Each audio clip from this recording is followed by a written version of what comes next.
Por eso queremos darte la mejor información al instante. En tan solo un minuto te vamos a contar todo lo que necesitas saber. Somos UCI Noticias y de lunes a viernes a las 5 de la tarde, el día en un minuto.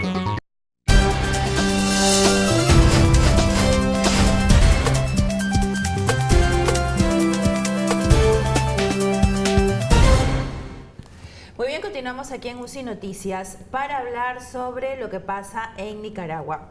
En Nicaragua hay un señor, para los que no saben, porque nos están escuchando algunos amigos también por la radio, muchas gracias Radio Fama, por cierto. En Nicaragua hay un señor que se llama Daniel Ortega. Es un señor que era un guerrillero y que participó en una revolución contra un señor que se llamaba Somoza, que había gobernado Nicaragua por muchos años, ¿no? Muchísimos, no tengo aquí el dato exacto, lo tengo más bien, pero no lo ubico. En fin, fueron muchos, 20, 30. Este señor Ortega ha llegado al poder, hay un lapso que no voy a explicar, pero finalmente ha sido presidente el 2006, el 2011 y el 2016, que es el gobierno que ejerce actualmente. Hace unos días, hace unos meses, en abril, este señor decidió transformar el sistema de seguridad social, cargándole más cobro a la gente. ¿No? Nicaragua es un país rico, ¿no? Rico no es. Y la gente salió a protestar porque ya estaba harta, cansada. Y esto ha originado una crisis que se ha salido de toda previsión, ¿no? Se supone que era un momento social complejo que iban a negociar, pues no han negociado. De momento hay más de 200 muertos, 2.000 heridos. Se le está pidiendo al señor Ortega a gritos, que ya la gente no lo quiere. Ha intervenido la OEA, la Comisión Interamericana de Derechos Humanos, la Conferencia Episcopal, y no hay nadie que lo convenza de que ya es hora de dar un paso al costado. Esto así, a grandes rasgos, para que ustedes entiendan de qué vamos a hablar. Me acompaña el señor Carlos Novoa, es analista internacional, y vamos a conversar sobre este tema. Señor Novoa, gracias por estar con nosotros. Con mucho gusto, aquí estamos.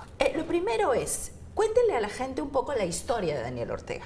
Sí, como venías diciendo, Daniel Ortega es el líder de la guerrilla sandinista que hizo frente a Anastasio Somoza, que fue un gobierno que tuvo de derecha, que tuvo el apoyo de Estados Unidos durante más de 30 años.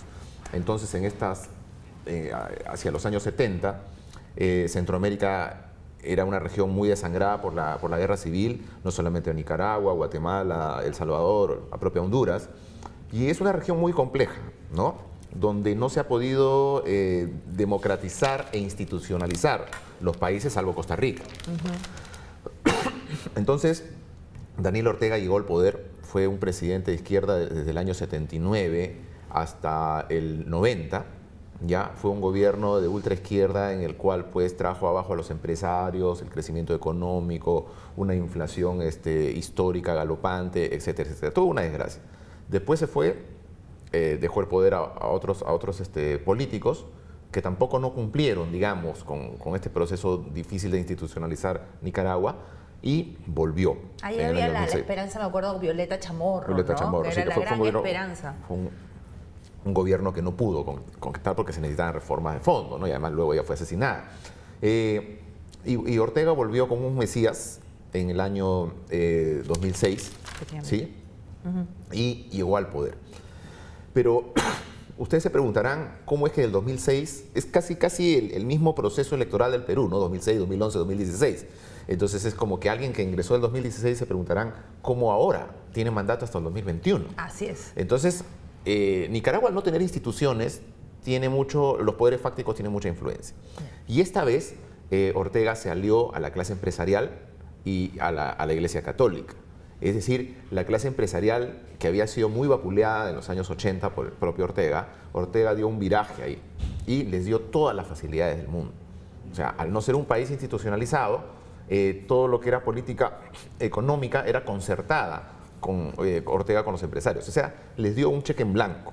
Los empresarios comenzaron a trabajar, a crecer, a ganar más dinero, a cambio de hacerse de la vista gorda por las cuestiones pues, democráticas que tenía Ortega. O sea, la falta de democracia. Así es. Entonces, ¿Y con la Iglesia cómo fue el Con la Iglesia Católica también hubo una suerte de acuerdo en el que se le permitía, porque la Iglesia en los años 80 también estuvo proscrita.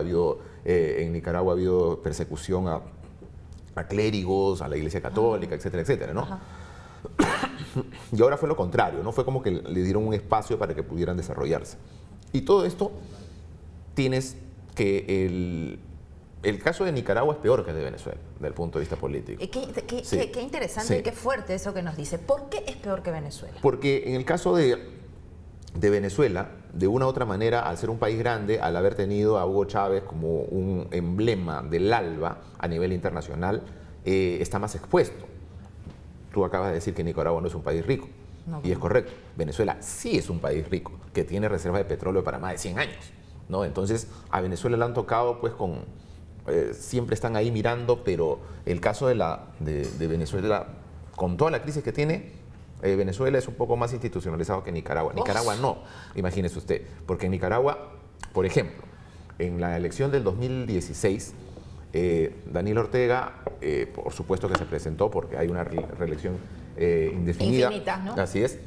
Tenía un candidato opositor muy fuerte, pero como Daniel Ortega controla el poder electoral, controla el poder judicial, lo descalificaron al opositor, ¿no? Entonces no permitió el ingreso de la OEA, de observadores internacionales, de derechos humanos, etc. Entonces, ese es el escenario en el cual Ortega ha venido gobernando. Además, tiene a su esposa, Rosario Murillo, como vicepresidenta de la República. Perdone, dos cosas. Para que la gente nos entienda, lo que usted habla de las condiciones en las que gobierna fue porque ellos mismos cambiaron las leyes, cambiaron las normas, ¿ya? Para que... Las cambian cuando quieren. Cuando quieren. Entonces, él puede autorizar policías y militares en cargos públicos, por ejemplo, por supuesto, reelegirse las veces que quiera, controlar todas las instituciones, o sea, controla el poder, el órgano electoral, controla todo. Entonces, así se acomoda y se reelige, ¿no? Eso es para que entienda. Y respecto a la esposa, tuvo una denuncia de la hija de la esposa por abuso sexual. Sí. ¿Qué pasó? Sí. ¿Nos puede contar? Es que la personalidad de este señor es alucinante. Sí, cómo no. Es un todopoderoso, ¿no? Él es un todopoderoso que hace lo que quiere. Tuvo efectivamente una denuncia por acoso sexual, ¿no? Por violación, que tuvo todo un proceso que al final quedó en nada, por lo que te estaba diciendo, prescrito por el tema del Poder Judicial, y al parecer hubo una suerte de acuerdo, porque ya la hija también se cayó, la mandaron al extranjero, y es un tema de impunidad total, que ni siquiera le hizo ningún tipo de rasguño a su credibilidad política, ¿no?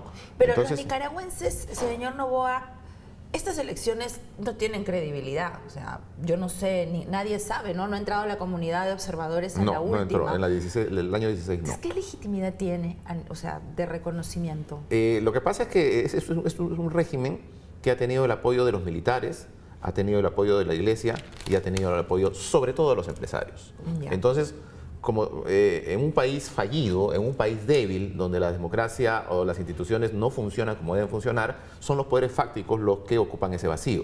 Y los poderes fácticos, que son los verdaderos poderes, estaban con Ortega hasta el 18 de abril. Pero este es un caso muy curioso porque fíjate que ahora uno se puede dar cuenta de que un detalle, como si fuera un efecto mariposa, ¿no? Un detalle menor, mínimo, que ha sido un error de cálculo, le puede costar o ya le está costando a Ortega una serie de cosas. Explíquese, por favor. El 18 de abril el gobierno de Nicaragua dio esta medida para reorganizar todo lo que es el aparato público de salud, ¿no? en Nicaragua, ¿no? Entonces, lo que ocurrió fue, tienen un déficit de 70 millones de dólares ahí, y lo que se necesitaba más recursos para el tema de salud. Y bajo esa medida hubo un incremento a la gente de Nicaragua, al ciudadano común y corriente, ¿no? Que ya es pobre, le querían aumentar, a las empresas también, y además a los jubilados quitarle el 5% de sus ingresos.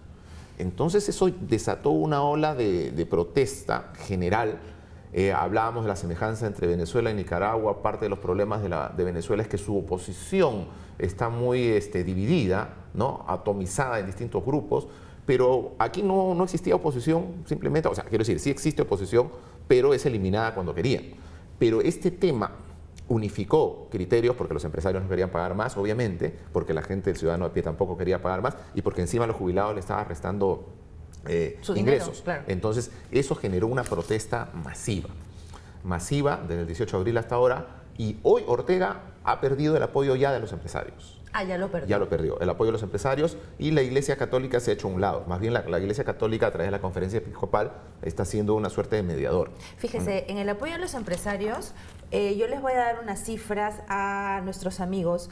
Se ha previsto que la economía, el PBI de Nicaragua va a caer entre 2 y 8%. O sea, esto ya es acabar con el país, ¿no? Que va a haber 1.300.000 pobres más. Si esto sigue como va a seguir, la gente calcula que va a seguir porque se le ha pedido a Ortega que se vaya, que se haga una ruta y no quiere irse, ¿no? La pobreza estaba en 29,6 y ahora estará en 31,7. Son dos pequeños datos. Sí. Entonces, claro, ahí sí se entiende que le den la espalda, ¿no? Así es. O sea, me tocas el bolsillo, esos son los empresarios, no, sorry, pero sí son. Me tocas el bolsillo y te vas. Concretamente. Bueno, entonces, síganos contando. Entonces, esto ha hecho que Ortega esté en un momento de radicalización que es muy peligroso para él. Por ejemplo, en el tema de protestas, al igual que en Venezuela, en Nicaragua también existen estos grupos paramilitares, que son gente de barrios, de barrios, los barrios más pobres, que son empoderados, ¿no?, por la policía y por los militares nicaragüenses, y estos se han convertido en francotiradores que han disparado a matar a la gente que ha salido a protestar. ¿Cómo está Managua? ¿Cómo están las ciudades que tienen estos focos opositores? Es muy interesante porque hay varios factores. En primer lugar, ¿no?, como el orteguismo controla todo, mucha gente que es herida teme ir a los hospitales públicos. ¿No? Teme ir a los hospitales públicos. Dice que la ministra de Salud, orteguista por supuesto, ha prohibido atender a los heridos. De eso estamos hablando, ¿no? Sí, exactamente. Uno. Dos, no tienes libertad, como ocurre en otros países como el nuestro, en el de acudir a la fiscalía, al Poder Judicial o a la policía, porque no te van a recibir las denuncias. Tercero, se le ha prohibido a los trabajadores del Estado, trabajadores públicos que asistan a las protestas, ¿no? Entonces, eso, sumado al tema de los paramilitares, ha generado un caos, o está generando un caos. Hay una ciudad que se llama Masala, que está a 30 kilómetros de Managua, que digamos que se ha encerrado, ¿no? Se ha encerrado esta ciudad, es una ciudad de más de 100.000 habitantes. Como un foco de resistencia. Así es, un foco de resistencia que se ha cerrado y en las últimas horas el gobierno estaba tratando de retomarla, pero a la mala, a nivel militar. Entonces, hay una cárcel que se llama El Chipote. Sí, es una cárcel muy conocida. Cuéntele a la gente. Es una cárcel que tiene, digamos, es una cárcel política.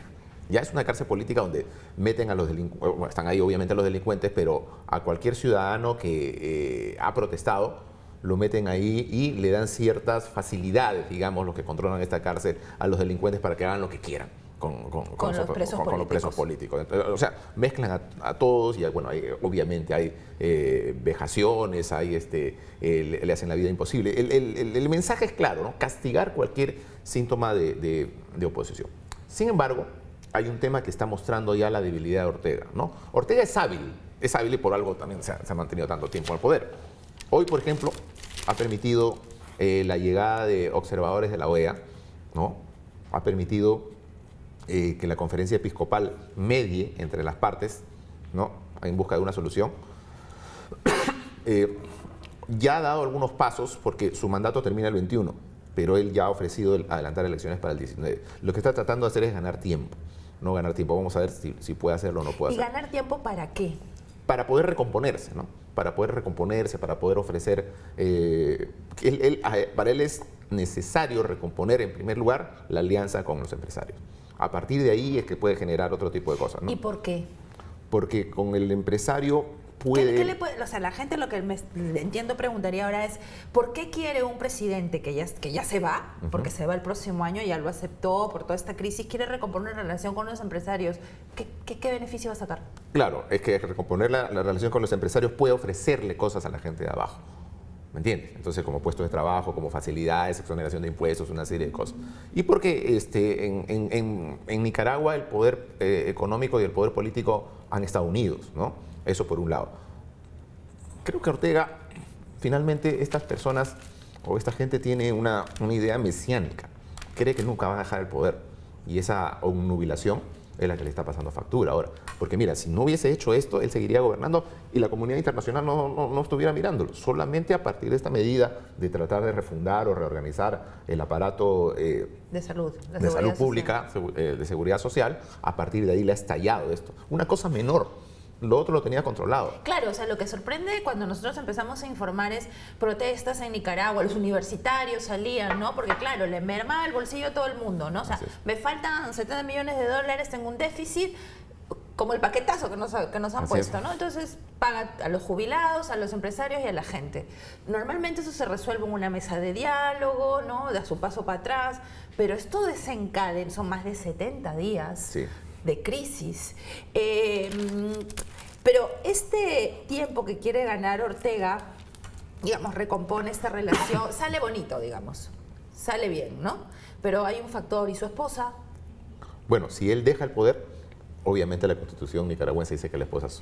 por si acaso la esposa es la vicepresidenta, ¿no? ¿Qué papel es una mujer muy fuerte, muy poderosa y de mucha influencia en todo el país. No es una figura decorativa, ¿no? Ella es una mujer, ha sido guerrillera también, lo apoya en todo y el tema es, si se va a Ortega, ella quiere dejarle pues un legado para que ella siga gobernando. Es una dinastía, claro, es una dinastía. A eso apuntan, a perpetuarse en el poder. Ahora, en términos económicos también, el desempleo, o sea, Nicaragua crece por turismo, por comercio y por construcción. Son sectores ligados a empresas privadas. Son 215.000 personas que se han quedado sin empleo en 70 días. O sea, quien venga a gobernar va a encontrar 1,5 millones más de pobres, 215.000 desempleados y una futura caída del PBI de entre 2 y 8%. En un país ya pobre y sin instituciones sólidas. Hay grupos ¿quiénes quieren asumir este reto en Nicaragua? Bueno, eso explica por qué para Ortega es indispensable volver a tener el apoyo de los empresarios, por un lado. Y por otro lado, hay grupos de oposición que saben y conocen esta crisis o esto que se viene, pero quieren, es un tema de dignidad primero, ¿no? Es un tema de tratar de devolverle la libertad, que es lo que piden, de empezar a pensar si es que se puede desterrar el orteguismo, que ya salió del poder una vez, después de un gobierno horroroso, pero volvió, y empezar el trabajo de institucionalización en Nicaragua. Casi una refundación. Realmente sí, porque duele decirlo, porque Nicaragua es un país muy bonito, es un país de poetas, es un país pues, que siempre la gente ha estado muy ligada al tema cultural, pero es un país fallido, ¿no? ¿Cómo era la vida durante el orteguismo? Porque, por ejemplo, había libertad de comunicación, de expresión. ¿Qué tantas libertades tenía la gente? ¿Cómo eran los precios? ¿Había control de precios? ¿Cómo era? Sí. O sea, mientras no te metías con Ortega o con el orteguismo, o sea, en tratar de quitarlo del poder o minimizar cosas políticas. Todo iba bien. Entonces había una libertad de prensa propia de países autoritarios, en el que tú puedes hacer una crítica, pero hasta cierto punto, ¿no? Al tener controlado también, Ortega, al tener controlado y darle facilidades a la clase empresarial, podía controlar también otro tipo de factores, ¿no? El tema de los precios, había una suerte de consenso, que eran impuestos. Lo que sí he visto es que todo lo que tenía que ver con asuntos económicos era consensuado entre el gobierno y los empresarios, ¿no? De tal manera que, digamos, existía una suerte de equilibrio, de un falso equilibrio, ¿no? En el cual pues tenían que tratar de encontrar un punto medio que no perjudique a la población. Y esto explotó apenas le tocaron el bolsillo con a los empresarios. Así porque es. en esta reforma ellos tenían que pagar más también. Sí. Ojo. ¿Cuántos habitantes tiene Nicaragua más o menos? Tiene más o menos 10 millones. O sea, es como un tercio de nuestro país. Es un país pequeño, Es un país pequeño, sí. Ahora, la personalidad de Ortega, ¿no? O sea, de pasar un guerrillero antisomocista, radical, a un, ¿cómo se le puede calificar ahora? No sé. A un todopoderoso, ¿no? Millonario. Y vendido a intereses contra los que luchaba. Así es. Fin de la Guerra Fría, ¿no? Exacto. Un nuevo escenario, un nuevo orden internacional se presenta y él es un camaleón de la política que se ha ido adecuando a las situaciones. Porque su discurso sigue siendo un discurso de izquierda. Un discurso, él estaba en el ALBA, siempre ha aparecido en la foto con Hugo Chávez o con Maduro y con Evo Morales, con los presidentes de izquierda, sigue criticando el imperialismo norteamericano, pero hay un tema acá, ¿no? Que es un régimen clientelista. Es un régimen clientelista, no es un régimen pues donde hay un consenso democrático como en otros países, Perú con todos sus defectos, Colombia, Chile, ¿no? Uruguay, etcétera, etcétera, donde el mercado se va autorregulando y se hacen los ajustes necesarios en medio de una democracia, ¿no? Pero en varios países como Nicaragua principalmente esto no es así, ¿no? Entonces son cosas que se tienen que ir corrigiendo, pero que realmente Nicaragua necesita un proyecto a largo plazo, ¿no? A largo plazo y con gente que de verdad crea en el país. Por eso es que hay políticos, hay gente que sí quiere meterse en la política para hacer algo bueno por Nicaragua, pero la primera tarea que tienen los nicaragüenses es empezar a desterrar esta idea de Daniel Ortega, que es una suerte de rey todopoderoso, ¿no? Y que tiene mucho dinero también. Tiene una casa en Managua, que es una ciudad pobre de por sí. Él tiene una casa de una manzana, por ejemplo, ¿no? También se ha hablado mucho de eso en su momento. ¿Qué es lo que queda del castrismo, es lo que queda del chavismo? Sí, él ha sido un militar pues de izquierda, hábil, porque ha sabido adecuarse y ha sabido hacer consenso. Sus ex amigos guerrilleros, Sí. porque en el camino, para que la gente sepa, lo fueron abandonando. Así es. Porque fue mutando, ¿no? Sí. Entonces fue mutando y quedó muy claro que la ideología izquierdista, guerrillera, romántica de la época La dejó de lado. quedó nada. Así es. Entonces, pero sí lo califican como una persona muy sagaz, por Sí. lo menos sagaz. Hábiles. Hábiles, No se lo puede Eso negar. no se le puede negar.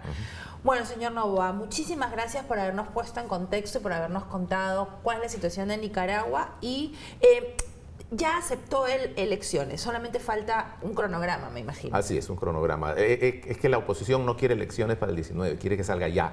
Ese es el punto. Pero tendría que ser entre marzo y diciembre del próximo Sí, año, ¿no? Es sí. lo que le ha dicho la OEA. Sí, es lo que le he dicho. Muy bien, señor Novoa, ya estaremos conversando a ver qué ¿Cómo no? pasa con este Mucho caso. gusto. Muchísimas gracias. Vamos a una pausa y al volver vamos a hablar con el doctor Guillermo Flores sobre las relaciones